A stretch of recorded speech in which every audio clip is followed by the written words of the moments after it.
and started dating again. That was pretty powerful. I hadn't dated since I was 19 or 20. So it had been a long time. I'm 38 now. It was exceptionally validating to get these dates and then for women to be like, oh my God, like you have so much stamina. Like I've never made love like this. I didn't know love could be like this. And instead of trying to please, what you have to get into is this mode of taking your woman in the moment, loving through your woman, with your woman, through the universe. It's this whole wholeness. It's just a radically different experience. Women telling me again, like they'd never experienced anything like that, having multiple orgasms. I mean, more than like one lady had 15 orgasms. Like it's just, that's absurd, you know? It's absolutely absurd. One woman did have 15 orgasms, and in 2 weeks, there were 7 women that I connected with. And I think that in my whole life, I had met 6 women that I had connected with.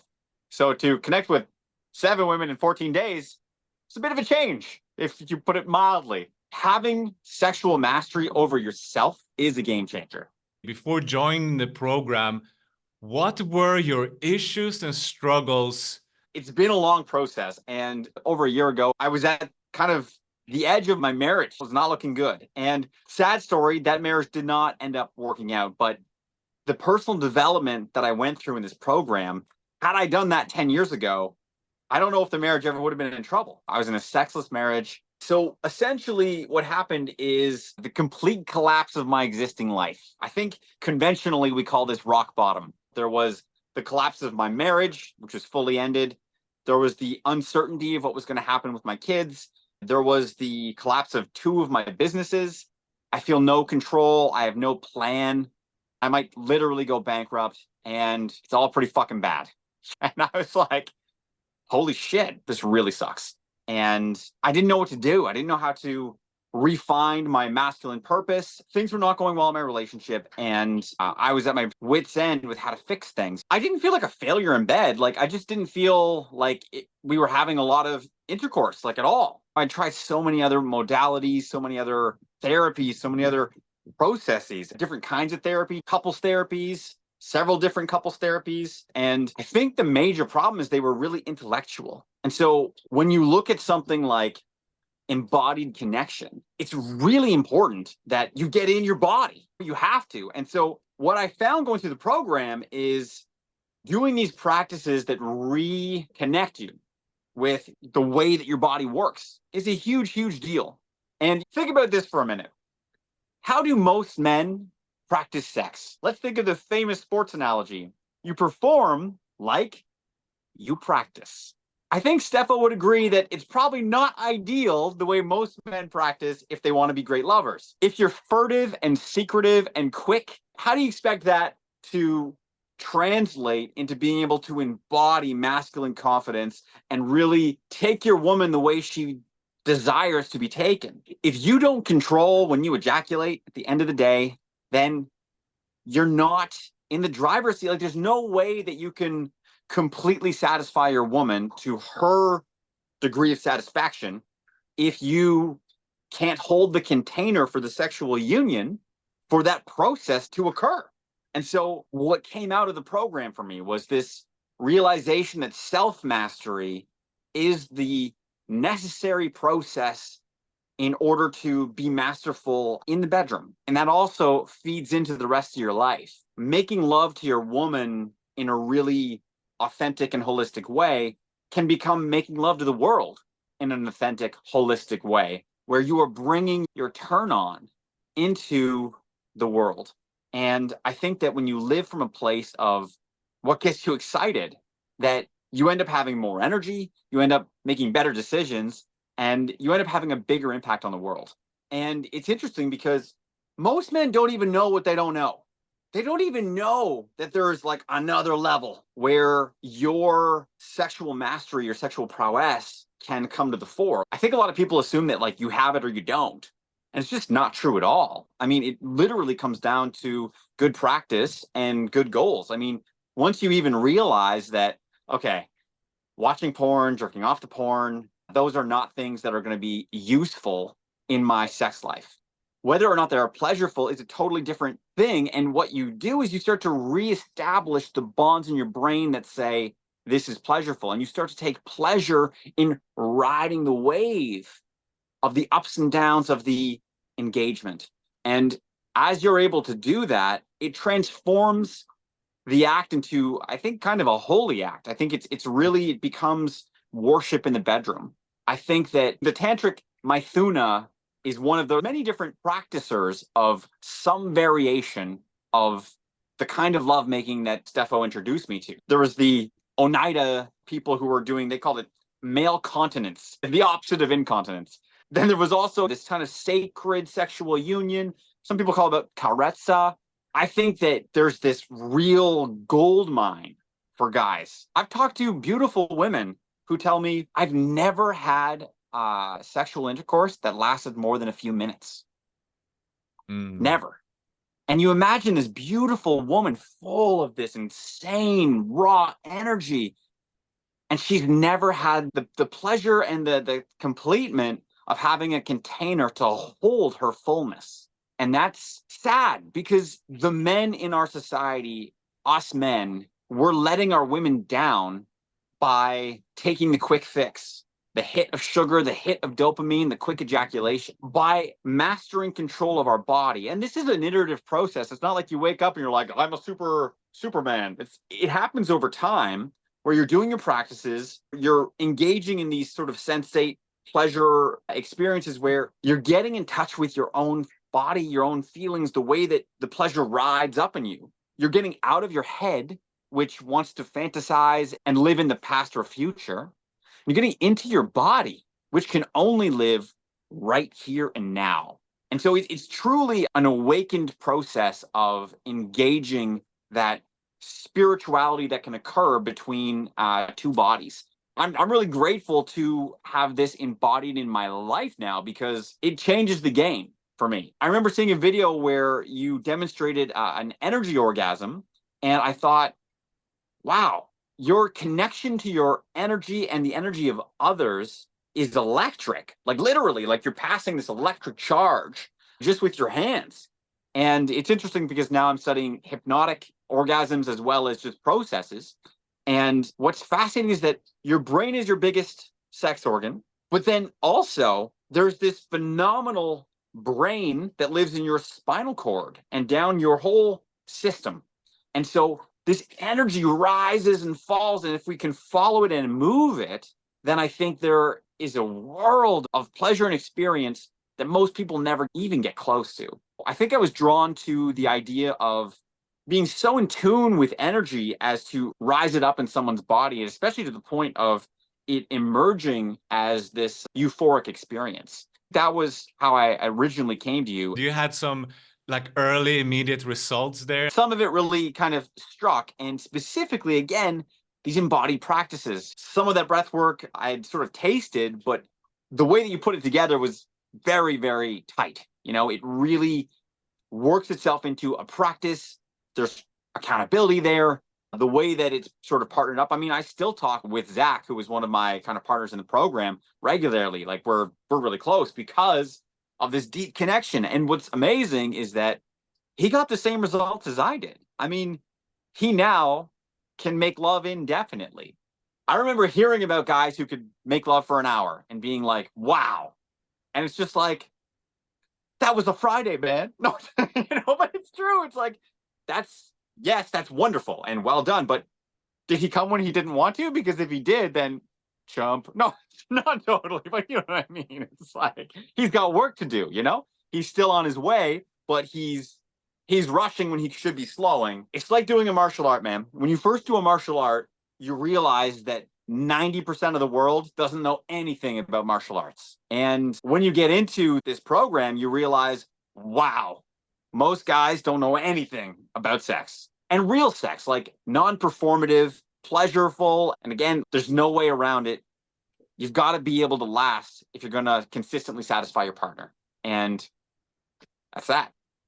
Let's fast forward. There was a big shift there. Can you walk us through that? I started figuring out, all right, what am I going to do? And started dating again.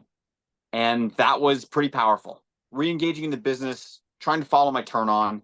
And then dating was pretty amazing. Like, I hadn't dated since I was like 19 or 20. So it had been a long time. I'm 38 now. When I look at that moment, it was exceptionally validating to get these dates, and then for women to be like, oh my God, like, you have so much stamina. Like, I've never made love like this. I didn't know love could be like this. I was hyper focused about my partner's pleasure. And like, what's interesting and counterintuitive, if you obsess about somebody else's pleasure, then what you're doing is you're focusing on performance. Once you start focusing on performance, you build anxiety. Once you build anxiety, you can't relax. Guys have to relax in order to not be premature ejaculators. It's critical.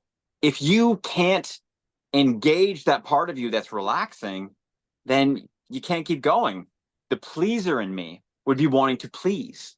And so the good boy pleaser, and this is why the nice guys finish last, right? It's because if you're trying to please, you actually don't end up pleasing anyone, especially yourself. And instead of trying to please, what you have to get into is this mode of taking your woman in the moment, loving through your woman, with your woman, through the universe. It's this whole wholeness. It's just a radically different experience. Women telling me again, like, they'd never experienced anything like that, having multiple orgasms. I mean, more than, like, one lady had 15 orgasms. Like, it's just, that's absurd, you know? It's absolutely absurd. One woman did have 15 orgasms and 1.5. So 15 orgasms in a session. In one session. Yeah. Now, to be honest, I was a bit of a bad yogi in that one. I did actually ejaculate once or twice in that whole session, but that was earlier in my practice too. Like, as I've developed more, I've found more and more control. Now, again, you know, like, I'm not perfect. Like, there are times when the control's not there in the same way, and you know, it doesn't. But even in those times, like, that's still going to be after a long period. Like, it's not like we're 2 minutes in and it's over. Like, that never happens anymore. It's not going to be perfect.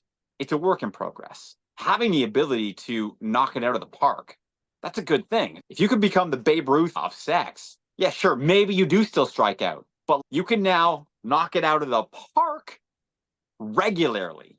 And that's priceless. It's literally a superpower. And I think that you'd almost be crazy not to get that superpower if all it took you was a little bit of practice. You know what I mean? It's like, I know, I'm going to sign up to get bigger biceps. That's great, and you should still do that. But for probably less work, you could be a rock star in bed. You know what I mean? We are not inherently born to be a rock star in the bed. Just like anything else, it takes practice. It requires some time and energy and effort, but it is well worth it. You are going to feel incredible. You are going to be so happy with yourself. Your confidence will skyrocket. The women will feel amazing. How did that woman feel after 15 orgasms in one session? And how did you feel after that? Felt like a Superman. And she was just like, what the fuck, Tyler? What the fuck? Like, she was blown away. Like, she was just, yeah, totally amazed. And it was a really powerful feeling, total validation. And like, I thought of another thing. So on top of validating sexual experiences, I've thought about, in most dynamics between men and women, there is a dynamic of getting laid. Why is that a problem? That's a problem because if the man is getting, then he's taking from the woman in a way that is sort of non-reciprocal. It means that there's a power dynamic that she is not getting as much out of it as him. Now, women have twice as many sensors in their private organs as men do in terms of like neurons and pleasure sensors in their body. And yet, why is it that in many relationships, women stop kind of wanting to make love? Probably because the love looks like this. Hey, honey, let's have sex. I'm not sure if I feel like it. Come on. And it's like, does that sound sexy? Does that sound like, ooh, I'm like really turned on right now? It's like, no, like, there's got to be some dynamism, some like pulling and some pushing and some kind of some tension. And then when the actual union happens, it should be really like holistic. It should be like, wow, this is how we worship. This is our church. Our church is in the bedroom, and we pray whatever X times per week, you know? You came out of a long sexless marriage and you hadn't been dating since you were young. So for you, it was paramount to experience that and go through some flavors and see, like, what do I really want? Who am I as a man in the world? And what type of woman do I deserve? So to have that experience and go through a dating phase is necessary for some men. I think for you was possible because you had developed this charisma of working with your sexual energy, building up, holding that energy. So you had that magnetism. Yeah. So I went on a bit of a Tinder spree where I joined up and I was setting up dates, and it just sort of aligned where in 2 weeks there were 7 women that I connected with. And I think that in my whole life I had met 6 women that I had connected with. So to connect with 7 women in 14 days, it's a bit of a change, if you put it mildly. And I think that, like you said, there was this energy that was coming out of me. There's this Irish mythology, this guy, I forget his name, but he was this fierce warrior. And he would go into battle and he would slay all the enemies. And then he would come back to the castle after he'd killed everybody. And they would get a bath of cold water and he would get in it. And they would all boil off. And they'd put him in another bath of cold water and they would all boil off. And they would do this like 3 or 4 times. And I felt like that Irish hero. I was so hot with like energy, my just pulsating energy that I needed to quench in the rivers of femininity. And there was a rebalancing where I was able to reconnect with my creative inner artist and start doing projects from a place of beauty and resonance with the real world, where I think I had been so focused on external goals like making money or being successful. And now I'm focused on making a difference, having an impact, improving people's lives. And so my business life has shifted dynamically and dramatically. On the personal side, it's like my kids are still the most important. I got 2 young kids. They're beautiful. I love them. I'm totally committed to them. And on top of that, I have a business life and now I have a romantic life. And I'm committed to managing those in a way that's abundant, beautiful, holistic, genuine, and authentic. And man, these were critical tools. You know, like I didn't have these tools before, and every guy specifically should have these tools. I think that the premature ejaculator, and that's a broad term because this is something that you say, Steffo, is that if you're ejaculating before you want to, it's premature. So there's obviously extreme cases of this. And I've been there. You touch a woman and it's over. But as you get into this control, the level of connection gets to be a lot more dynamic and whole. Having sexual mastery over yourself is a game changer. I feel like there are these pivotal moments, and this is like a game of pinball or something. I feel like your course was like a flick in the right direction at the right time that helped me to become my whole self. Basically, you got to find a teacher. Steffo's a good one. So give him a call, see if you connect. There are many ways to skin a cat. This worked for me. It's like there are the paths to enlightenment. There's the right hand, there's the left hand. You can also, if you want spiritual development, go to the Himalayas and meditate in a cave for 40 years, and you may see the awakened truth of the world. What Steffo are offering is a way to get to that same level of spiritual development through the world instead of away from the world. If that's something that's interesting, then it's pretty interesting.